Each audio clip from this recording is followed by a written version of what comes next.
नमस्कार साथियों, स्वागत है आप सभी का एक बार फिर से मेरे YouTube चैनल चंद्रखाती द गुरु जी में। साथियों, आजकल भादो मास का महीना चल रहा है। हालांकि इस महीने में कोई बहुत ज़्यादा शुभ कार्य नहीं होते हैं, लेकिन उत्तराखंड में व्रत त्यौहार मनाए जाते हैं। पहली गते को आपने देखा कि हमने अपना घी संक्रांत यानी कि घेव त्यौहार मनाया, और ऐसा ही एक पर्व बहुत जल्द हम मनाने जा रहे हैं, जिसे हमारे कुमाऊं क्षेत्र में सातों आठों के नाम से जाना जाता है।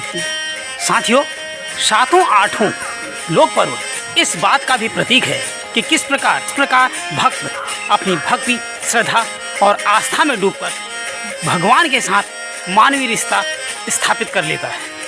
सातों आठों पर्वों में कि कुमाऊं क्षेत्र की महिलाएं माँ पार्वती गौरा, जिसे गमरा कहते हैं, उसे अपनी दीदी, और भगवान शिव, जिन्हें महेश्वर कह के पुकारा जाता है, उन्हें अपना जीजा मानती हैं और उनके बीच में उत्पन्न हुए मनमुटाव को दूर करने की कोशिश करती हैं और उन्हें हंसी खुशी उनके घर की ओर विदा करती हैं। बहुत ही आस्थामय, श्रद्धा और विश्वास का प्रतीक सातों आठों। यूँ तो ये पूरे कुमाऊं क्षेत्र में मनाया जाता है, लेकिन फिर भी हमारे पूर्वोत्तर कुमाऊं, पिथौरागढ़, चंपावत जिलों में ये विशेष श्रद्धा और आस्था के साथ मनाया जाता है। पिथौरागढ़ और चंपावत के सीमा पर स्थित महाकाली के पार नेपाल में मनाया जाने वाला एक विशेष पर्व है।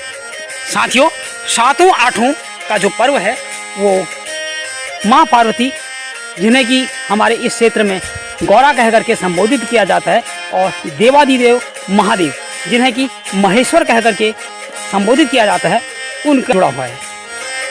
ये सातों आठों का पर्व कैसे मनाया जाता है, क्यों मनाया जाता है, इससे संबंधित कौन सी कथा प्रचलित है, ये मैं बताऊंगा। लेकिन उससे पहले मेरा आपसे निवेदन है कि अभी तक अगर आपने मेरा चैनल सब्सक्राइब नहीं किया है तो कृपया चैनल को सब्सक्राइब करें।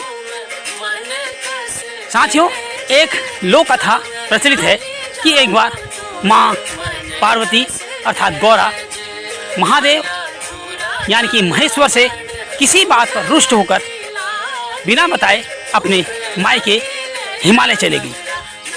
मायके पहुंचने पर पहले तो उनका खूब आदर सत्कार हुआ, स्वागत हुआ, खुशी हुई लोगों को कि वो आई हैं। लेकिन जैसे ही उन्हें पता चला कि वह महादेव से नाराज होकर के आई हैं, तो एक प्रकार का थोड़ा वातावरण में एक प्रकार की उदासी छा गई। वहीं दूसरी ओर महादेव को भी गौरा के इस प्रकार रूठ कर मायके जाने का अच्छा नहीं लगा, तो दूसरे दिन वो सुबह सवेरे सज धज करके गौरा को मनाने के लिए हिमालय चले आए। महादेव के आने की सूचना पाते ही पूरे हिमालय क्षेत्र में एक हर्ष का वातावरण छा गया और उनका खूब आदर सत्कार हुआ, और फिर हिमालय वासियों ने गौरा और महेश्वर को खुशी खुशी कैलाश के लिए विदा किया। साथियों, सातों आठों का पर्व हमारे कुमाऊं में महिलाओं के द्वारा अपने पति की दीर्घायु, बच्चों के अच्छे स्वास्थ्य, दीर्घायु और घर की सुख समृद्धि के लिए मनाया जाने वाला एक उपवास पर, व्रत पर आधारित पर्व है। सामान्यतः ये पर्व 2 दिन का होता है। भादो मास में शुक्ल पक्ष की सप्तमी है, उस दिन सातों, और ये दिन जिसे दुर्गाष्टमी भी कहते हैं, आठों मनाया जाता है। लेकिन इसकी शुरुआत पंचमी से हो जाती है, जिसे विरुण पंचमी कहा जाता है। इस पंचमी के दिन महिलाएं सुबह सवेरे नहा धो करके 5 प्रकार के अनाज, जिनमें गेहूं, मक्का, गहर, कलू और ग्रूस शामिल हैं, उन्हें भिगाने के लिए रख देती हैं। इन भीगे हुए अनाजों को विरुण कहा जाता है। सप्तमी, जिसे सातों कहते हैं, उस दिन महिला सुबह सवेरे उठ करके स्नान करती हैं और उपवास रखती हैं। अपने पति की दीर्घायु, अच्छे स्वास्थ्य और बच्चों की खुशहाली के लिए ये व्रत रखा जाता है। महिलाओं के द्वारा एक पीले रंग का धागा गले में बांधा जाता है और हाथ में कलावे के रूप में बांधा जाता है, जिसे कि डोर धारण करना कहते हैं। दोपहर के बाद महिलाएं श्रृंगार करती हैं और महिलाओं का समूह खेतों में जाता है। खेतों से धान के पौधे तथा एक विशेष प्रकार का पौधा जो धान के पौधों के बीच में होता है, जिसे सौ कहते हैं, उखाड़ती हैं। इन धान और सौ के पौधों से गौरा का निर्माण किया जाता है। ये निर्माण प्रक्रिया ठीक उसी प्रकार से है जैसे कि हम दीपावली के दिन गन्ने से महालक्ष्मी का निर्माण करते हैं। इस प्रकार बनने वाली गौरा की प्रतिमा को गमारा कहा जाता है और उसे एक डलिया में प्रतिष्ठित किया जाता है। महिलाएं उस डलिया को लेकर के गांव के मंदिर को आती हैं और रास्ते भर लोकगीतों का गायन चलता रहता है और मंदिर में ला करके गमारा यानी कि माँ गौरा को प्रतिष्ठित कर दिया जाता है। इस टोकरी में भीगे हुए बिरुड़ और फल फूल भी रखे जाते हैं। अगले दिन, जिस दिन आठों का दिन है यानी कि आज दुर्गाष्टमी, जिस दिन महेश्वर माँ गौरा को मनाने के लिए हिमालय आए थे, महिलाएं फिर से नहा धोकर उपवास करती हैं, व्रत रखती हैं और अपने परिवार की खुशहाली की कामना करती हैं। इस दिन दुबड़ा भी धारण किया जाता है।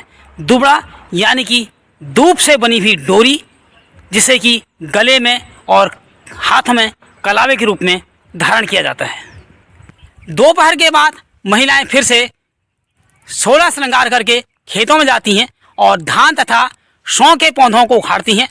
इन पौधों से महेश्वर की प्रतिमा बनाई जाती है, उनका श्रृंगार किया जाता है और पहले दिन की तरह उन्हें टोकरी में रख करके महिलाएं एक एक करके बारी बारी से सिर पर रखते हुए मंदिर में लाती हैं और इस प्रक्रिया में लोकगीत गाए जाते हैं। इस प्रकार मंदिर में महेश्वर और गौरा दोनों को प्रतिस्थापित कर दिया जाता है। अगले दिन गांव की समस्त महिलाएं मंदिर जाती हैं और उन प्रतिमाओं को सर पर रख करके नज़दीक के किसी बड़े मंदिर में ले जाया जाता है। पूरे क्षेत्र की महिलाएं वहां आती हैं और महिलाएं झोड़े, चांचरी, छपेली इत्यादि का गायन करती हैं। एक उत्साह का माहौल होता है। जो जिन डलियों में गमारा और महादेव को रखा जाता है, उनमें जो बिरुड़ भिगाए रहते हैं यानी कि जो भीगे हुए अनाज हैं जिन्हें बिरुड़ कहा जाता है, उन्हें भी रखा जाता है और बाद में प्रसाद के रूप में वितरित किया जाता है। साथियों, आजकल जो आप अंकुरित बीज, दालें या अनाज खाते हैं, जिन्हें आप स्प्राउट कहते हैं, दरअसल वो बिरुड़ ही हैं। इस प्रकार आप समझ सकते हैं कि हमारे बड़े बुजुर्गों ने हमारे जिन रीति रिवाजों का निर्माण किया है, वो कितना, उनके पीछे कितना बड़ा वैज्ञानिक आधार है। मंदिर में एक विशेष प्रकार का आयोजन भी होता है, जिसमें और फलों को एक बड़ी सी चादर में रखा जाता है। महिलाएं किनारों से पकड़कर उसे जोर से ऊपर की ओर को उछालती हैं और उसके बाद महिलाएं अपना आंचल फैला करके उनको उसमें लेती हैं। साथ ही यहाँ जो कुंवारी कन्याएं हैं, वो भी अपना दुपट्टा फैलाकर उन फल फूलों को एकत्र करने का प्रयास करती हैं। इसके पीछे ये एक लोक मान्यता है कि अगर कोई विवाहित महिला जिसे संतान प्राप्त अभी तक नहीं हो पाई है, अगर वो ऐसा करने में सफल रहती है, तो अगले साल 7वां 8वां का पर्व मनाने से पहले उसे संतान की प्राप्ति हो जाती है। उसी प्रकार वे कन्याएं जो विवाह योग्य हैं, जिनका विवाह नहीं हो पा रहा है, अगर वो इस आयोजन में भाग लेती हैं और अपने दुपट्टे में बिरुड़ और फलों को ग्रहण कर लेती हैं, तो अगले साल 7वां 8वां का पर्व मनाने से पहले उनका विवाह हो जाएगा। बहुत हंसी खुशी का ये पर्व है। श्रद्धा, विश्वास, आस्था और पूजा का पर्व है। शाम के समय गांव की महिलाएं माँ गौरा, जिसे गमरा कहा जाता है, और महादेव की प्रतिमाओं को लेकर के किसी गांव के जलाशय में, जिसे हमारे यहाँ सामान्य रूप से नौला कहा जाता है, वहाँ लेकर के जाती हैं, या किसी गधेरे में जहाँ जल स्रोत होता है वहाँ जाकर के उन्हें जल में विसर्जित किया जाता है, जिसे कि हमारे पहाड़ में शिवा देना या शिला देना कहते हैं। इस प्रकार 7वां 8वां का पर्व हमारे कुमाऊं क्षेत्र में मनाया जाने वाला गौरा और महेश के प्रति अपनी आस्था और विश्वास को व्यक्त करने वाला पर्व है, जिसमें महिलाएं करते हुए 2 दिन तक उपवास रखती हैं।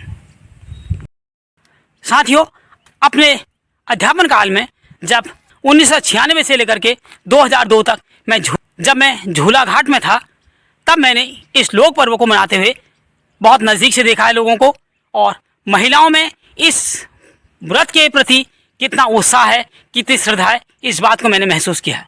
झूला घाट से लगभग 15 किलोमीटर पिथौरागढ़ की ओर एक जगह है, एक गांव है मजिरकाणा। वहाँ सातों आठों के पर्व पर एक बहुत बड़े मेले का आयोजन होता है, और जो भी बातें मैंने आपको इस पूजा से संबंधित बताई, उन तमाम प्रक्रियाओं को होते हुए मैंने वहाँ देखा है, और आज भी वो दृश्य मेरी आंखों के सामने तैरते हैं। साथियों, अगर मेरे कोई व्यूअर्स जो कि झूला घाट और पिथौरागढ़ क्षेत्र से संबंध रखते हैं, मेरा ये ब्लॉग देख रहे हैं, तो इस ब्लॉग के माध्यम से मैं आपको इस सातों आठों लोक पर्व की बहुत बहुत शुभकामनाएं और हार्दिक बधाइयाँ प्रेषित करता हूँ, और माँ गौरा और भगवान महेश से प्रार्थना करता हूँ कि वो आप सभी के ऊपर अपना आशीर्वाद और अपनी कृपा दृष्टि बनाए रखें।